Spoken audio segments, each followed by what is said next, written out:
Hello YouTube, कैसे हैं आप। तो आज की इस वीडियो में मैं आपके लिए एक्सप्लेन करूंगा एक मूवी जिसका नाम है दे लिव, जो कि 1988 में रिलीज हुई थी। मूवी की शुरुआत होती है ट्रेन यार्ड से, जहां जॉन नाडा, जो कि इस फिल्म का हीरो होता है, लॉस एंजलिस आया होता है। जॉन के लिए ये शहर एकदम नया होता है, तो वो शहर को एक्सप्लोर करने लगता है। इसी दौरान उसे एक बिल्डिंग दिखती है जहां उसे एक जॉब अपॉर्चुनिटी दिखाई देती है। तो जॉन उस जॉब के लिए अप्लाई करता है। तो वहाँ एक लेडी उसका इंटरव्यू लेने लगती है, पर अनफॉर्चुनेटली उसको वो जॉब नहीं मिलती। तो यहाँ से जॉन आगे बढ़ता है, जहाँ आगे जाते हुए उसे छोटी सी भीड़ दिखाई देती है। यहाँ पर एक स्ट्रीट प्रीचर होता है, जो कि उन सभी लोगों को एलियन क्रीचर्स के बारे में बता रहा होता है और बोलता है कि उन्होंने इंसानियत पर कब्जा करने के लिए अमीर और शक्तिशालियों को भर्ती कर लिया है। जॉन कुछ देर तक वहाँ पर रुककर उसकी बात सुनने लगता है, पर थोड़ी देर में वहाँ पर एक पुलिस आ जाती है। तो जॉन वहाँ से चुपचाप निकल जाता है।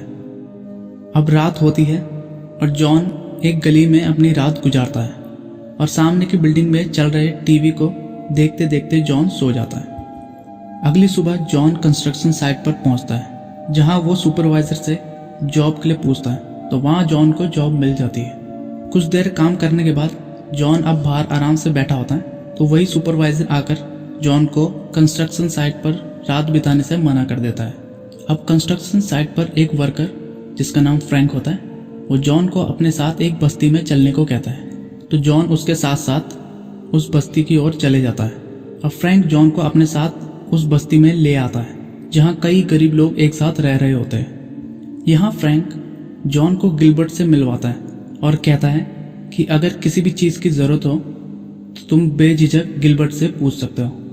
गिलबर्ट तुम्हारे लिए वो सामान लेकर आ जाएगा। अब यहाँ बस्ती में खाना बंटना शुरू हो जाता है। तो जॉन और फ्रैंक खाना लेकर एक साथ बैठकर खाने लगते हैं। यहाँ फ्रैंक जॉन को बताता है कि उसने अपनी बीवी और बच्चों को पिछले 6 महीने से नहीं देखा है। इसके साथ फ्रैंक जॉन को ये बताता है कि जिसके पास पैसा और ताकत है वही यहाँ पर राज कर सकता है। थोड़ी देर बाद फ्रैंक जॉन से उसके प्लान्स के बारे में पूछता है। तो जॉन बताता है कि उसे अमेरिका पर भरोसा है और जब उसका समय आएगा तो वो भी अमीर होगा। अब रात के वक्त बस्ती वाले अपने टीवी पर एक प्रोग्राम देख रहे होते हैं कि तभी टीवी पर एक अननोन वीडियो ब्रॉडकास्ट होने लगता है, जिसमें बताया जाता है कि साइंटिस्ट ने ऐसे संकेतों की खोज की है जो इंसानी आबादी को गुलाम बना रहे हैं और उन्हें सपनों की स्थिति में रख रहे हैं, और इसे रोकने का बस एक ही तरीका है कि उस सिग्नल सोर्स को ही डिस्ट्रॉय कर दिया जाए जहां से ये सिग्नल आ रहे हैं। थोड़ी सी दूर पर जॉन को वही स्ट्रीट प्रीचर फिर से दिखाई देता है, जो कि पिछले दिन उसने एक स्ट्रीट पर देखा था। यहाँ पर ये स्ट्रीट प्रीचर उस वीडियो के साथ लिप रीडिंग कर रहा होता है। ये देखकर जॉन थोड़ा सा कंफ्यूज हो जाता है। थोड़ी देर बाद गिलबर्ट वहां पर आता है और स्ट्रीट प्रीचर को अपने साथ चर्च में ले जाता है। ये सब जॉन दूर से देख रहा होता है। अब अगली सुबह जॉन अपने काम के लिए निकल ही रहा होता है कि तभी एक बार फिर से टीवी पर वही अननोन वीडियो ब्रॉडकास्ट होने लगता है और इसकी वजह से उसे देखने वाले लोगों के सर में दर्द होने लगता है। पर अचानक टीवी पर केबल 54 प्लीज स्टैंड बाय आता है, जिसे देखकर गिलबर्ट थोड़ा सा टेंशन में आ जाता है और चर्च की तरफ भागने लगता है। जॉन को अब इस बात पे थोड़ा सा शक होने लगता है कि चर्च के अंदर कुछ तो गड़बड़ चल रही है। तो जॉन सबसे नजर बचाते हुए चर्च के अंदर घुस जाता है। यहाँ चर्च के अंदर जॉन को एक टेबल पर बहुत सारे केमिकल दिखाई देते हैं और इसी के साथ कुछ काले कलर के चश्मे के लेंसेज भी। और ये सब देखना जॉन के लिए थोड़ा अजीब होता है। तभी जॉन पीछे पलटकर देखता है तो दीवार पर दे लिव वी स्लीप लिखा होता है। यहाँ पर जॉन देखता है कि चर्च में जो प्रेयर चल रही है वो दरअसल कोई लोग नहीं कर रहे होते हैं, वो एक टेप रिकॉर्डर की मदद से चलाया जा रहा होता है, जिसकी वायर सीधा उसी दीवार से होते हुए उसके पीछे वाले कमरे में जा रही होती है। और पीछे वाले कमरे में बड़े बड़े स्पीकर लगाए गए होते हैं और यहाँ कई सारे लोग होते हैं जो कि खुफिया तौर पर एक मीटिंग कर रहे होते हैं। जॉन ये सब बाहर से सुन रहा होता है कि तभी अचानक जॉन का पैर किस चीज में अड़ता है और वो पीछे को गिरता है और पीछे उसे दिखता है कि यहाँ पर एक छोटा सा लकड़ी का दरवाजा है। तो वो उस दरवाजे को हटाता है और उसके अंदर झांक कर देखता है तो अंदर उसे बहुत सारे कार्डबोर्ड के बॉक्स दिखाई देते हैं। इन सब की बातें सुनते हुए जॉन उस दरवाजे को बंद कर देता है और वहां से जाने ही लगता है कि अचानक पीछे से प्रीचर आ जाता है और उसको पकड़ लेता है। तो जॉन इस बात से थोड़ा सा घबरा जाता है। यहाँ प्रीचर ब्लाइंड होने के कारण जॉन के फेस पर हाथ लगाता है और उसे चेक करने लगता है। और फिर वो उसके हाथ पकड़कर चेक करता है तो प्रीचर को पता चलता है कि जॉन एक कंस्ट्रक्शन वर्कर है। तो प्रीचर जॉन को कुछ बताने जा रहा होता है पर जॉन वहाँ से किसी तरह भाग जाता है। अब जॉन चर्च से बाहर निकलकर जाने लगता है। तभी अचानक चर्च के ऊपर एक हेलीकॉप्टर मंडराने लगता है जो कि पुलिस का हेलीकॉप्टर होता है। इधर जॉन को अब पूरी तरह से शक हो जाता है तो वो अपनी बस्ती में वापस आता है जहाँ पर एक बच्चे से वो एक दूरबीन लेता है ताकि वो चर्च पर नजर रख सके। पर जॉन की ये सब हरकतें फ्रैंक दूर से देख रहा होता है। जॉन अब दूरबीन लेकर चर्च पर नजर रखने लगता है और वो देखता है कि गिलबर्ट अपने हाथों में कुछ बॉक्स लेकर कार में लोड कर रहा होता है। इसी दौरान पीछे से फ्रैंक आता है और वो जॉन से चर्च पर नजर रखने के बारे में पूछता है। तो जॉन उसे बताता है कि उसने चर्च में एक टेबल देखा जिसमें बहुत सारे केमिकल्स रखे हैं। अब यहाँ से गिलबर्ट सारे बॉक्स को कार में लोड करते हुए वहाँ से निकल जाता है। अब फ्रैंक जॉन को चर्च पर नजर रखने के लिए मना करता है पर जॉन नहीं मानता तो फ्रैंक अपने काम पर निकल जाता है। अब दिन से रात हो जाती है और जॉन अभी भी वहीं पर चर्च पर नजर रख रहा होता है कि तभी अचानक उसे आसमान में एक हेलीकॉप्टर घूमता हुआ दिखाई देता है जिसमें एक स्नाइपर चर्च पर नजर रख रहा होता है कि तभी चर्च से कुछ गाड़ियां बाहर निकलकर स्पीड से जाने लगती हैं। अब गिलबर्ट और उसका साथी प्रीचर को लेकर कहीं जाने लगते हैं। अब चर्च पर पूरी पुलिस फोर्स आ जाती है और उनके साथ एक बुलडोजर भी होता है।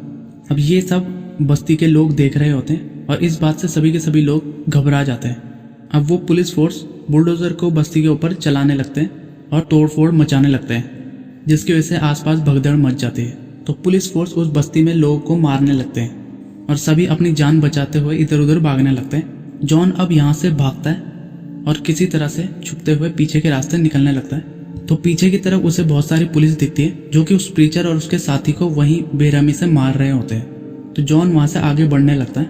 जॉन आगे देखता है कि एक लड़का डर के मारे छुपा होता है तो जॉन उसे लेकर भागने लगता है कि तभी अचानक आगे से भी बहुत सारी पुलिस फोर्स आ जाती है। तो पुलिस से जान बचाते हुए वो एक बिल्डिंग में घुस जाते हैं। इस बिल्डिंग के अंदर कुछ लोग छुपे होते हैं तो इस लड़के को वो उन लोगों के पास छोड़ता है और जॉन खिड़की की तरफ जाकर बाहर की तरफ देखने लगता है। अब अगली सुबह जॉन उस बस्ती में आता है जो अब पूरी तरह से मैदान बन चुका होता है। वहां से लगभग सब चीजें पूरी तरह से साफ हो चुकी होती है। बस कुछ बचे कुचे कपड़े होते हैं जिन्हें कुछ लोग उठाकर अपने साथ ले जा रहे होते हैं। अब जॉन उस चर्च की तरफ फिर से जाता है तो जॉन उस चर्च के अंदर घुसकर ठीक उसी जगह पर आता है। अब जॉन को वो टेबल जिसमें बहुत सारे केमिकल्स और कुछ काले चश्मे के लेंसेज रखे हुए होते हैं वो नहीं दिखती। अब पीछे की तरफ घूमकर जॉन उस दीवार को देखता है जहाँ पर दे लिव वी स्लीप लिखा होता है। अब वहाँ पर पूरी तरह से पेंट करके उसे मिटा दिया गया होता है। पर जॉन को याद आता है कि वहाँ पर एक छोटा सा गेट भी था जहाँ बहुत सारे बॉक्स रखे हुए थे। तो जॉन उसे लात मारकर तोड़ता है और वहाँ से जॉन को एक डब्बा मिलता है। तो जॉन उस डब्बे को लेकर चर्च से बाहर निकलने लगता है पर बाहर अभी भी पुलिस की गश्त चल रही होती है। तो जॉन किसी तरह उनसे नजर बचाते हुए चर्च के पीछे के रास्ते होते हुए निकल जाता है। इसके बाद जॉन अब एक गली में पहुंचता है जहाँ पर आगे बढ़ते हुए साइड में उसे एक कूड़ादान दिखता है। तो वो वहां पर जाके उस डब्बे को खोलने लगता है ये सोचकर कि ऐसा क्या है इस बॉक्स में जिसको गिलबर्ट और उसके साथी वहां से छुपाकर ले जा रहे थे। जॉन जब बॉक्स को खोलता है तो उसके अंदर उसे बहुत सारे ब्लैक कलर के चश्मे दिखाई देते हैं। तो जॉन इस बात से थोड़ा कंफ्यूज हो जाता है और सोचता है शायद इन चश्मों के नीचे कुछ छुपाया गया हो।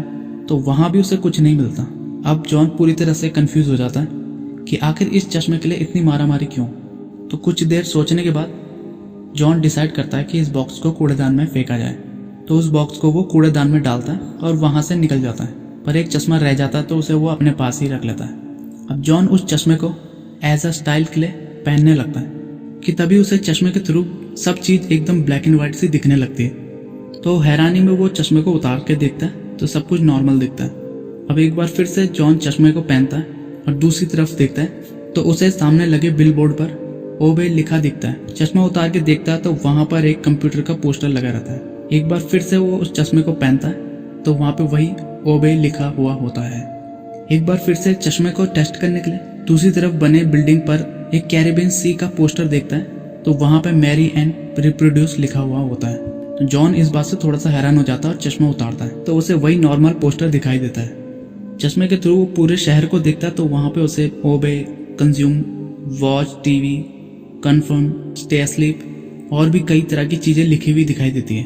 तो अब जॉन इसी चश्मे को पहनकर आगे बढ़ने लगता है और चीजों को एक्सप्लोर करने लगता है। आगे जाके उसे एक मैगजीन शॉप दिखाई देती है। तो उन मैगजीन शॉप पे जो मैगजीन रखी हुई होती है उस पर भी कुछ ना कुछ लिखा होता है। तो जॉन वहां से एक मैगजीन निकाल कर देखता है जिस पर स्टे स्लीप एंड ओबे लिखा होता है। अब इस चश्मे के थ्रू वो सामने एक आदमी को देखता है जिसे देखकर वो पूरी तरह से हैरान हो जाता है, क्योंकि सामने खड़ा जो आदमी होता है उसका चेहरा इस चश्मे के थ्रू एकदम अलग ही दिखता है, जैसे कोई एलियन क्रीचर हो। तो ऐसा फेस देखकर जॉन एकदम दंग रह जाता है। जॉन अपना चश्मा निकालकर उस आदमी की तरफ देखता है तो वो एकदम नॉर्मल सा दिखता है। तो वो क्रीचर वहां से मैगजीन लेकर निकल जाता है। तभी जॉन शॉपकीपर के हाथ में नोट देखता है जिस पर दिस इज योर गॉड लिखा होता है। यहाँ पर शॉपकीपर जॉन को बोलता है कि अगर आपको मैगजीन लेनी हो तो लो, नहीं तो आप जा सकते हैं। तो जॉन मैगजीन को रखकर चला जाता है। अब जॉन चश्मा पहनकर आगे बढ़ने लगता है। तो जॉन को वो क्रीचर आम लोगों के बीच हर जगह दिखाई देते हैं। वो एक सलून में देखता है तो वहाँ नॉर्मल लोगों के बीच में भी वो एलियन होते हैं। जॉन यहाँ से आगे बढ़ता है कि तभी उसको एक सुपरमार्केट दिखाई देता है जहाँ वो एंटर करता है। यहाँ भी आम लोगों के बीच में वही एलियन क्रीचर होते हैं। तो वो उन सभी को देखते हुए आगे बढ़ने लगता है। तभी उसकी नज़र टीवी पर पड़ती है, जहाँ पर टीवी में जो मेयर भाषण दे रहा होता है वो भी एक एलियन क्रीचर ही होता है। और तभी उसकी टक्कर एक लेडी से हो जाती है जो कि वही एलियन क्रीचर में से एक होती है। अब जॉन यहाँ पर उस लेडी के भद्दे चेहरे का मजाक उड़ाता है।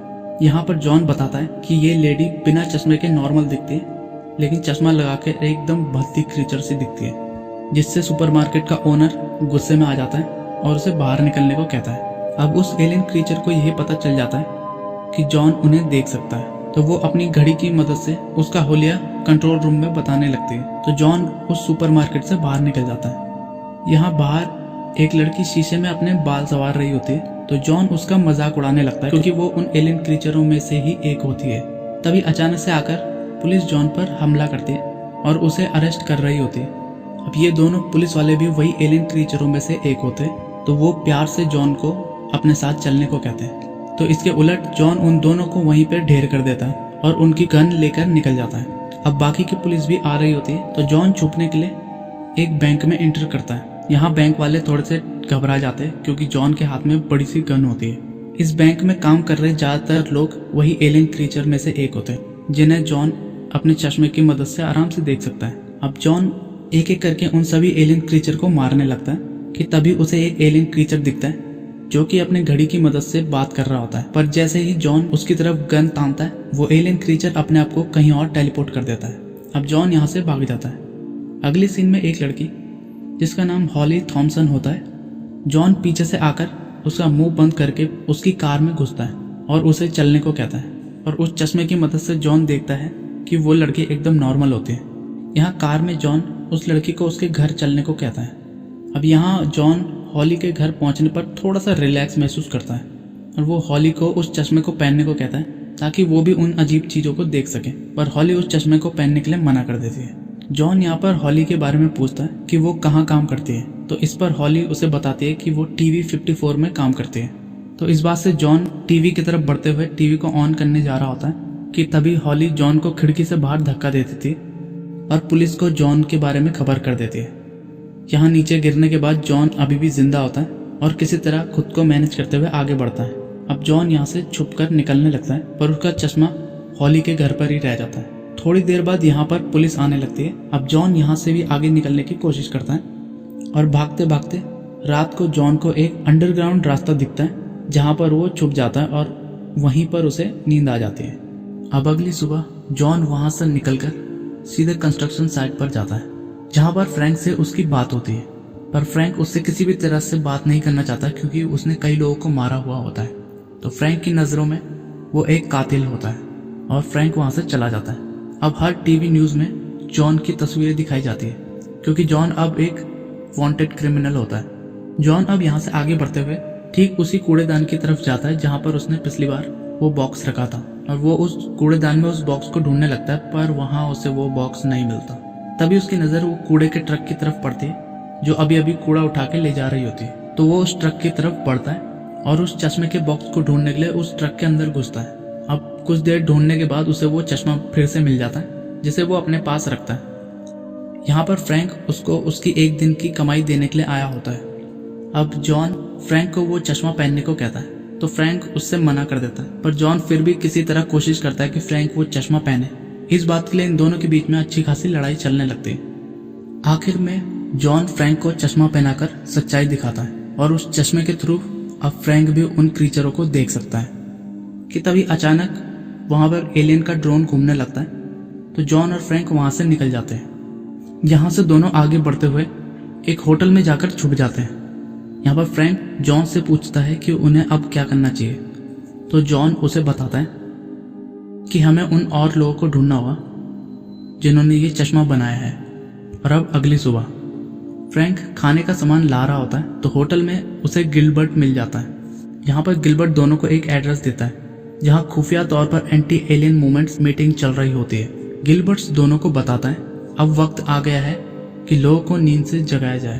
तो अब दोनों रात के वक्त उस एड्रेस के लिए निकलते हैं। तो उस एड्रेस पर बाहर एक आदमी खड़ा होता है जो कि इन दोनों को अंदर आने को कहता है। यहाँ उनकी तरह और भी कई लोग होते हैं जो कि एलियन क्रीचर को देख चुके होते हैं। यहाँ एक लड़की आकर दोनों को चश्मे बदलने के लिए कहती है और इस चश्मे के बदले अब उन्हें कॉन्टैक्ट लेंस पहनने को कहती है जो कि बहुत ही एडवांस होते हैं। तो दोनों उस चश्मे के बदले उस कॉन्टैक्ट लेंस को पहन लेते हैं। अब यहाँ भी वही वीडियो चल रहा होता है जो इन्होंने पहले भी बाहर ब्रॉडकास्ट होते हुए देखा था।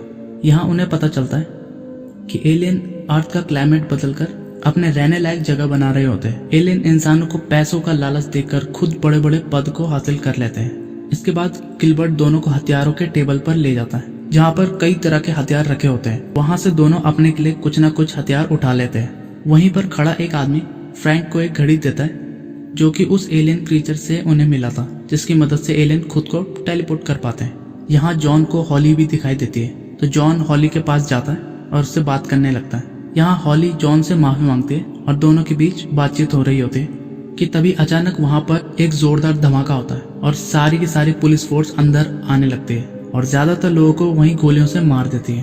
अब यहाँ से जॉन और फ्रैंक एक गली की तरफ जाने लगते हैं जहाँ पर पुलिस उन पर फायरिंग करती है।